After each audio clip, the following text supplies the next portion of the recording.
bastante razonables ya he podido beber el agua, y que lo que me importa es la transmisión y la averiguación de la verdad y el respeto al derecho. Y si critico algunas leyes, lo hago dentro de la ley, lo hago dentro de la ley, de esas leyes que me permiten la libertad de expresión, la libre expresión, hasta que su señoría determine o dicte lo contrario. Bien, bueno, ya tengo la voz recompuesta y puedo seguir leyendo este valiosísimo documento, que espero que no llegue a perderse entre los pliegues de la red, pero que si se pierde, bueno, yo lo he perpetuado y de alguna manera espero haberlo hecho revivir durante, no lo sé, un tiempo, el tiempo que me quieran escuchar. Después del nombramiento en marzo de 1959 de José Luis Sáenz de Heredia, y me quedaba en mi autojustificación decir que, por supuesto, la averiguación de la verdad es exactamente lo opuesto de creer rumores y de creer a la prensa, porque ya hemos visto, según Soria, que no se puede uno fiar ni de los títulos de crédito, que los historiadores del cine, claro, los historiadores del cine toman como santa palabra para hacer estas fichas, para hacer estos libros de bibliografía, como el de la Filmoteca Española, pero claro, tampoco hay que fiarse de esto, tampoco hay que fiarse de esto. Y no sé hasta qué punto, claro, ya que hablo de la legalidad, no sé, supongo que habrá muchos problemas de atribución, de derechos de autor. De hecho, muchos pleitos han acabado añadiendo el nombre de algún autor en los títulos de crédito. Por ejemplo, Harlan Ellison, ese famoso proceso ese famoso pleito contra Cameron, contra el director de Terminator, porque Harlan Ellison estaba firmemente convencido de que le había plagiado un guión y una historia.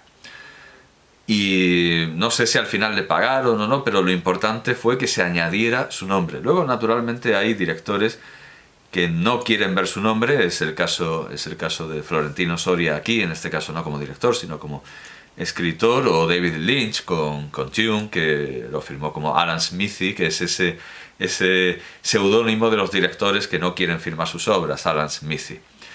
Después del nombramiento en marzo de 1959 de José Luis Sáenz de Heredia como director del Instituto de Investigaciones y Experiencias Cinematográficas, a ti te dan el cargo de subdirector. Es extraño esto de experiencias, porque es como esa caja de experiencias que al final son un fin de semana en un apartahotel rural con ovejas, o un masaje con peces que se comen la roña de los pies. Esto de las experiencias, que ahora suena a eso, y entonces tampoco debería sonar demasiado bien. No son películas, son experiencias. Bueno, no sé quién le pondría ese nombre, desde luego. Y además hace innecesariamente largo un nombre ya de por sí antipático, IEC. Bueno, le dan el cargo de subdirector. No creo que la culpa sea de José Luis Sáenz de Heredia, porque a él lo nombran, así que es algo que decidirá el Estado franquista. Y dice Florentino Soria: tuvo lugar la huelga de alumnos que encabezaron Basilio Martín Patino, Mario Camus y otros. Ellos pensaron que había que buscar una solución a las carencias que se daban en la escuela, y pensaron con mucha inteligencia una solución posibilista. Decían que había que conseguir que la escuela la dirigiera una persona de cine, de la industria del cine, y fueron a ver a Sáenz de Heredia, y aquí hay una acotación de los entrevistadores, que dirigió la escuela hasta octubre de 1963, momento en que fue sustituido por el falangista Luis Ponce de León, un hombre que tenía todas las bendiciones del régimen. Le presentaron la situación y le convencieron y le sugirieron que nombrase subdirector a Florentino Soria, pues era profesor de ellos y me tenían por persona afín a sus inquietudes. Él, Sáenz de Heredia, en aquella época estaba en ese periodo de su carrera en que andaba liado con Conchita Velasco. Primera noticia, o sea, como yo no me ocupo de la vida privada de la gente, primera noticia, o sea, no se podía saber, o sea, ahora sí, realmente no tenía ni la menor idea de...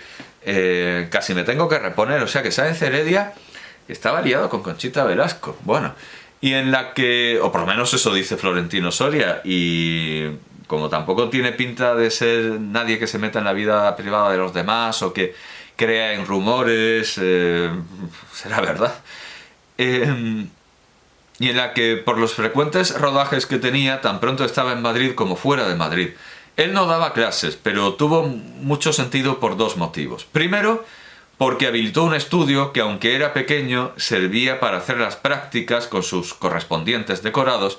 Y segundo, porque puso en marcha unas proyecciones en el Palacio de la Música para enseñar esas prácticas, las prácticas de los alumnos de cada año, y a estas sesiones se invitaba a los industriales y profesionales y técnicos del cine para que vieran lo que iban haciendo las nuevas promociones de la escuela y existiera la posibilidad de que llamaran y contrataran a los que se titulaban.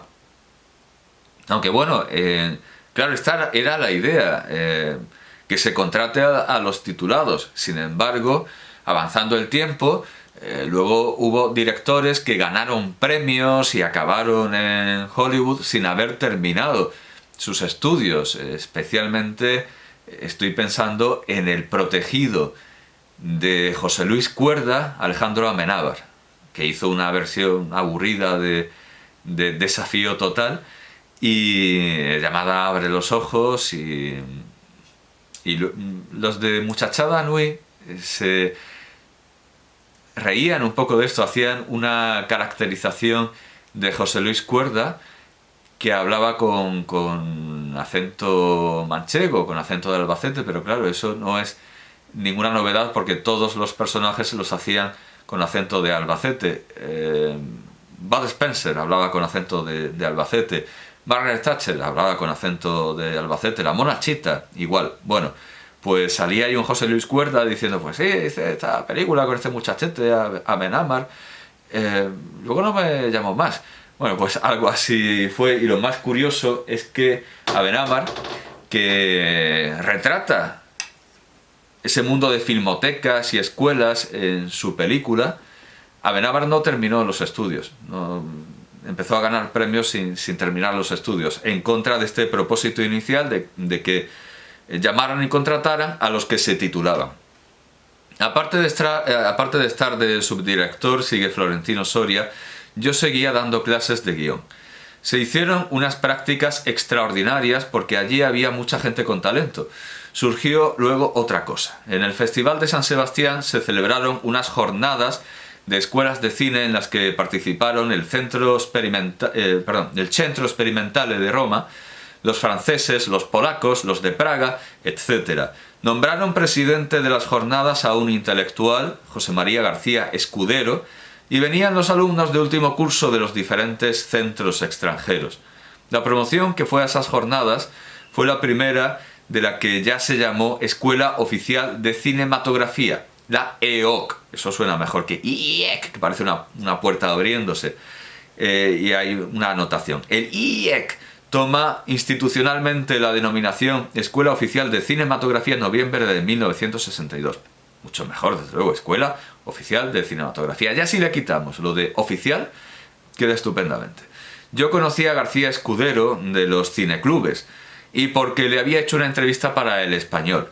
Borau, Patino, Summers y Picazo estaban entre los alumnos que allí acudieron a presentar sus prácticas, y yo fui con ellos. Se proyectaron también las prácticas de los italianos y de los franceses. Las españolas tenían un alto nivel, solo igualado por los polacos, con un tal Polanski entre ellos. Yo aprendí más de los alumnos que ellos de mí. Juan Antonio Porto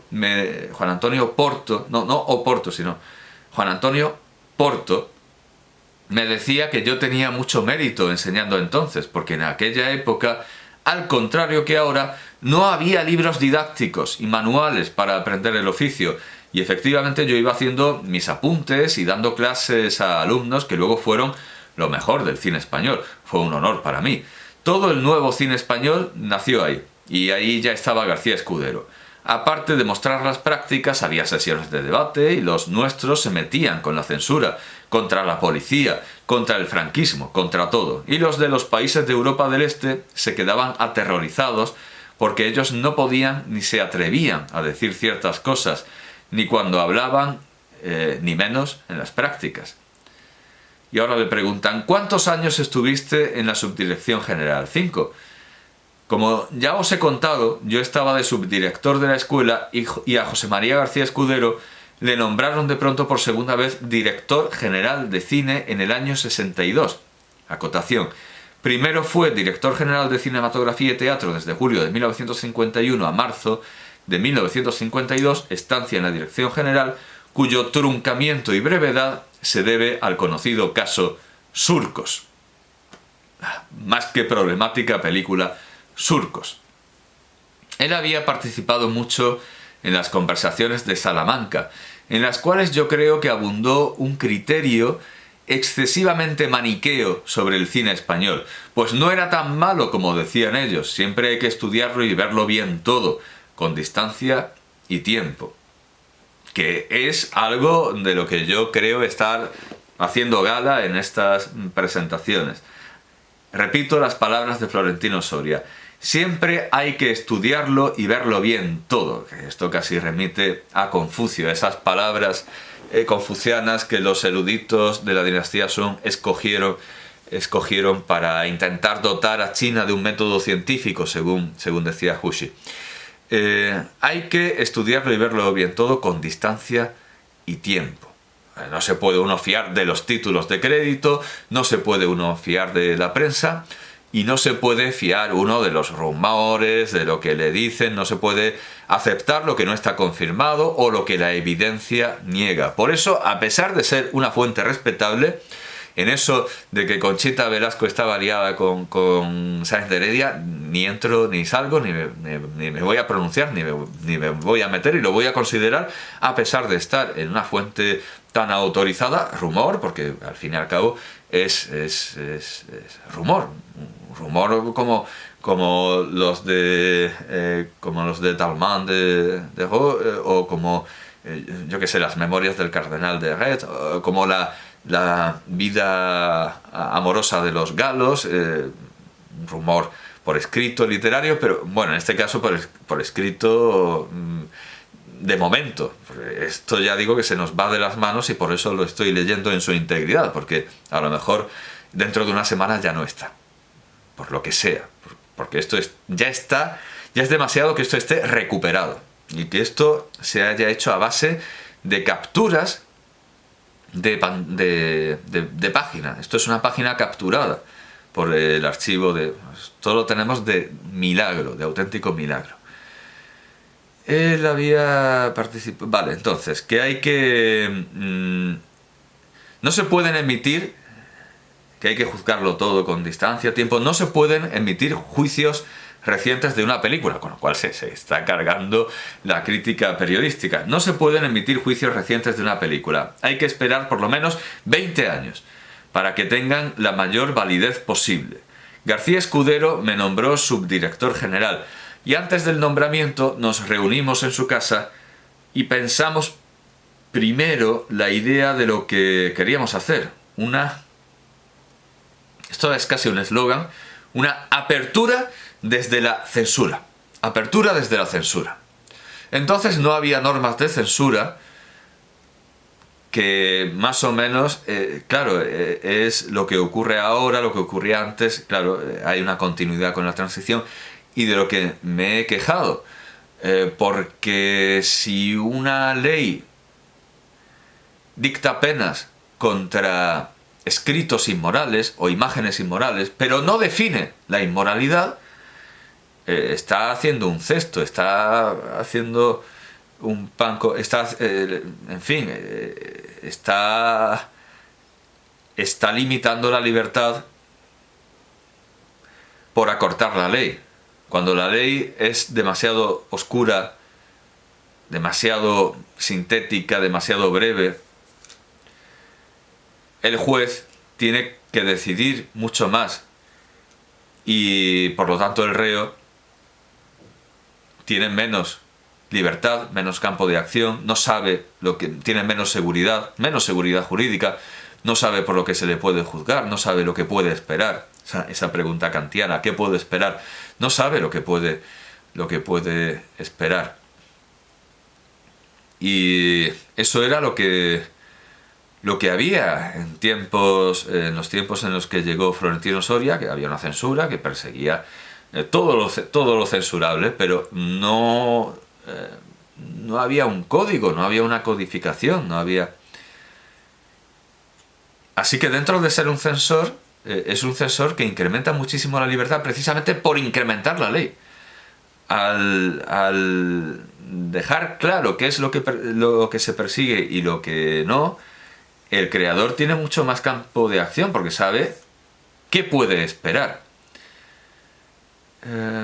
Según Gustavo Bueno, no pasaba nada, se podía decir todo en tiempos de Franco siempre que no se nombrara a Franco. Pero esto no es verdad, o mejor dicho, solo es verdad en la cátedra, en el ámbito universitario. En el ámbito audiovisual las restricciones eran infinitamente mayores y se toman contacto con la actual censura por pensamiento políticamente incorrecto. Por ejemplo, siempre pongo el caso de Fernando Fernández Gómez, a quien le censuraron Manicomio porque consideraban que se estaba burlando de un tema tan serio como la enfermedad mental. Esa censura franquista, que no estaba codificada y que era lo que al censor se le ocurría, entra en pleno contacto con nuestro pensamiento político, nuestro pensamiento políticamente correcto odierno, y esa censura franquista se ríe de algo tan serio como la enfermedad mental. Podría perfectamente hoy día llevar a la retirada de una película por discurso de odio o por un envoltorio de la censura diferente, por una denominación diferente, pero en esencia es lo mismo. Bueno, dice Soria, García Escudero me nombró subdirector general y antes del nombramiento nos reunimos en su casa y pensamos primero la idea de lo que queríamos hacer, una apertura desde la censura. Entonces no había normas de censura y decidimos establecer unas normas de censura para establecer cómo poder crear. A un filósofo, y especialmente a un filósofo como Gustavo Bueno, le parece inválida toda discusión que no haya definido previamente los conceptos, las palabras y los términos que se van a usar en ella. Y lamentablemente así es la ley. La ley dice que se persigue la pornografía sin decir lo que es la pornografía, que se persigue el exhibicionismo sin decir lo que es la inmoralidad y lo peor de todo, el odio, que es un término metafísico extra en el peor sentido, es un término en el sentido casi anglosajón, en el que uno encuentra en la sección de metafísica los libros sobre echar las cartas del tarot y ver los pozos del café o los alienígenas. Bueno, en el peor sentido posible, eso de el odio es un concepto metafísico que en ningún lugar se define. El Código Penal es un libro en el que no se define ninguno de los términos y encima de esas definiciones que no están, se derivan años y años y años de cárcel y de privación de bienes y de hacienda de ciudadanos que no saben a qué atenerse porque las palabras no están definidas. No está definido odio, no está definida pornografía, es que no hay definición. Depende de lo que juzgue su señoría. Si a su señoría le parece odio, pues será odio, y si le parece arte, será arte. Fraga, aquí indican Manuel Fraga Iribarne. Bueno, ya nos figuramos. Además es que Fraga, que yo sepa, creo que es de los únicos apellidos que no se ha reproducido. No tenemos un joven Fraga, creo, y si lo ha habido no ha llegado muy lejos. Yo creo que con uno ya hubo bastante. Fraga, que era ministro de Información y Turismo, era al lado de los demás algo aperturista, cosa muy relativa, como luego se demostró. Quiso nombrar a García Escudero director general de prensa porque para él era una baza abrir la censura. García Escudero, al que no interesaba la política, le dijo que no. Y le dijo también que si le parecía que le nombrase director general de cine, y entonces así le nombró director general de cinematografía y teatro. Y nosotros nos propusimos la apertura. Nos propusimos de qué forma estimular un cine distinto. Y así nació el nuevo cine español. Bueno, yo creo que hasta aquí quienes me suelan escuchar o quienes suelan leer los libros que yo leo y los autores por los que yo me intereso y más o menos profese una línea de pensamiento similar a la mía o la entienda o entienda mi línea de pensamiento, a nadie con estas manías, ¿verdad?, de escucharme o de leer el tipo de libros que yo leo, le sorprenderá que una medida liberalizadora de la censura sea codificar la censura. Vamos a hacer una apertura. ¿Qué hacemos? Leyes de censura. Parece una contradicción, pero es que, insisto, no lo es. Precisamente el problema de la censura que hemos expuesto es la arbitrariedad. Y el crear un código lo que hace es limitar el poder de la censura. Ya la censura no es un demonio omnipotente que se yergue sobre los humanos y está atormentándolos a todas horas, sino que es un actante más, es un actuante más en un juicio y tiene que someterse al imperio de la ley. Y la manera de atar a ese formidable demonio que es la censura es atarla al imperio de la ley, aunque sea de una ley de censura. Esperar bueno, no hacemos ninguna ley y confiamos en la manga ancha de los censores, que poco a poco, conforme vaya evolucionando la sensibilidad general, la sensibilidad ambiente, ellos también irán teniendo más manga ancha. El tirano benévolo, que según según D'Alembert, es bueno, según los dos, lo peor que puede sufrir una nación es un tirano benévolo, que haga aceptable la tiranía. Si los censores bonachones hacen aceptable la censura, será una catástrofe. Especialmente, o sea, ya de por sí, ya hacer aceptable la tiranía o la censura. Pero será aún más terrible y se verificará hasta qué punto es un error fiarse de la manga ancha de los censores, se verá hasta qué punto es terrible cuando llegue un día en el que aparezca un censor que ya no sea benévolo y no haya leyes. Es esa famosa discusión de Santo Tomás Moro con su yerno, que tan maravillosamente aparece retratada en la obra de Bolt, que en España se tradujo por Luis Escobar, otro grande de nuestro cine, y que aparece en la película Un hombre para todas las estaciones. No podemos saltarnos la ley para perseguir al diablo, porque entonces el diablo puede volverse contra nosotros y ya no tendremos la ley para defendernos del diablo.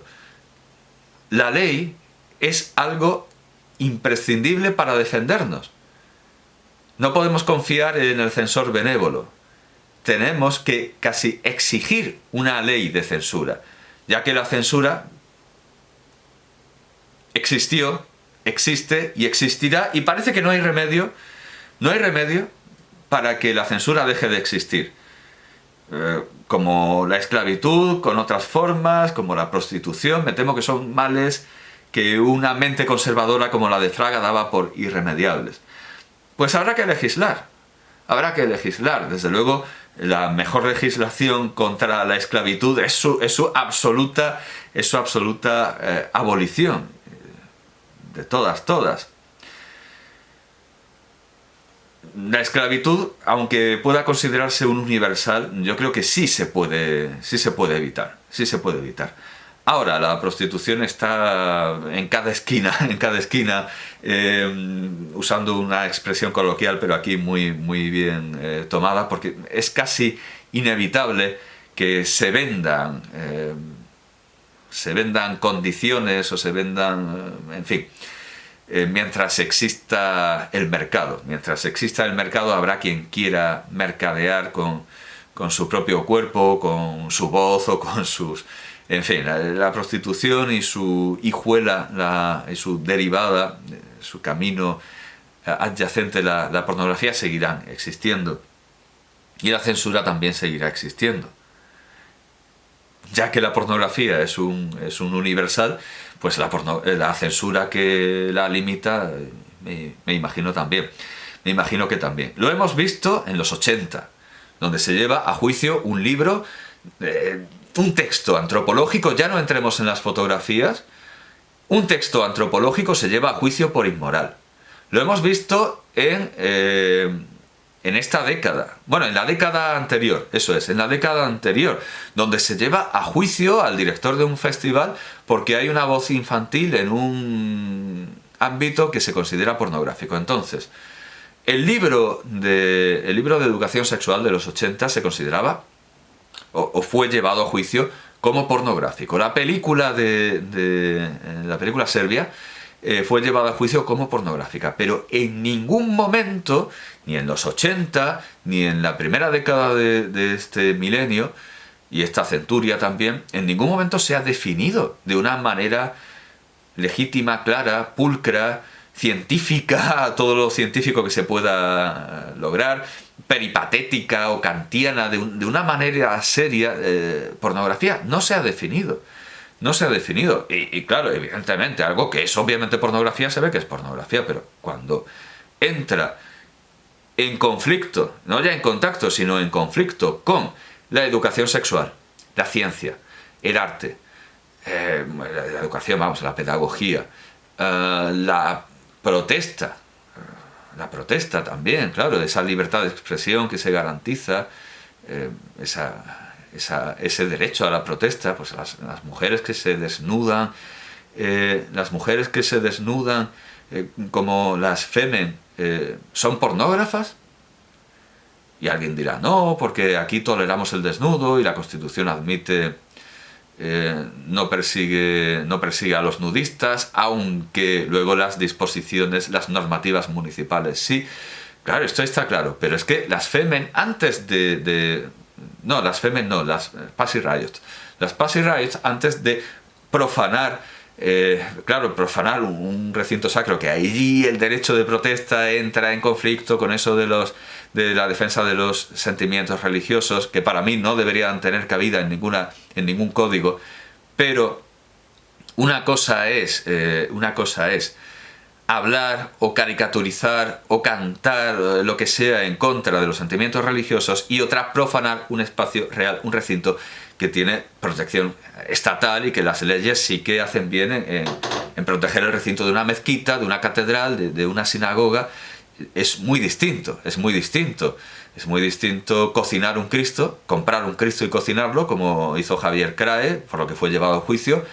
Es muy distinto eso a entrar en la capilla de la Complutense y quitarse la ropa e interrumpir los oficios, o la Sagrada Misa, o el Santo Rosario, lo que estuvieran haciendo en ese momento. Eso no es ya protesta, eso es perturbación del orden. No público, pero bueno, sí, porque es un acto público, sí, una capilla, a pesar de la noción de capilla implicar que son misas privadas para una feligresía específica, en este caso los universitarios, es un espacio público. Pero si no fuera un espacio público sería allanamiento de morada también. Bueno, en fin, que no confundamos las agresiones contra el patrimonio, contra la libertad de reunión, etcétera, con la mera expresión. Claro, una cosa muy distinta, cocinar un Cristo, bueno, pues es una profanación, pero no debería ser un delito. Cosa muy distinta, y sí debería estar perseguida por la ley, y no lo está porque tenemos un código que está hecho con los pies, sí debería ser delito y fue absuelto quien lo hizo, porque la letra de la ley no comprende que eso es un delito,